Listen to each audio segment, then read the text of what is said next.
तव्हां ॾिसी रहिया आहियो पारस टीवी न्यूज़। पारस टीवी न्यूज़ में ख़बरुनि जो सिलसिलो जारी आहे। ओॾेरोलाल मां रिपोर्ट पेश करे रहियो आहे मुमताज़ अली वरियाह। ओॾेरोलाल विलेज लॻ ॻोठ बचर वरियाह में ज़मींदार मंज़ूर वरियाह जे ज़री ज़मीन ते पोखियल अंबनि जे बाग़नि मां नामैलूम माण्हुनि 65 अंबनि जा वण वढराए फरार थी विया। इतला ते ओॾेरोलाल विलेज जो पुलिस वाक़े वारे हंधि पहुची मालूमात वरिती। उन मौक़े ते SHO साफ़ियुनि खे ॿुधायो आहे त मुतासिर धुर जे फ़रियाद ते नामैलूम माण्हुनि ते केस दाख़िल करे जांच शुरू करे छॾी आहे। ॿिए पासे मुतासिर धुर जे ज़मींदार मंज़ूर वरियाह मीडिया वारनि खे ॿुधायो आहे त असांजी कंहिंसां बि दुश्मनी न आहे।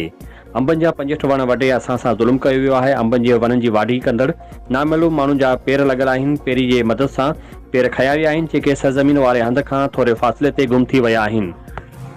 ज़मींदार मंज़ूर वरियाह चयो आहे त आऊं SSP मटियारी ॿियनि वसवान खे मुतालबो थो करियां त नामैलूम जवाबदारनि ख़िलाफ़ क़दम खणी मूंसां इंसाफ़ कयो वञे।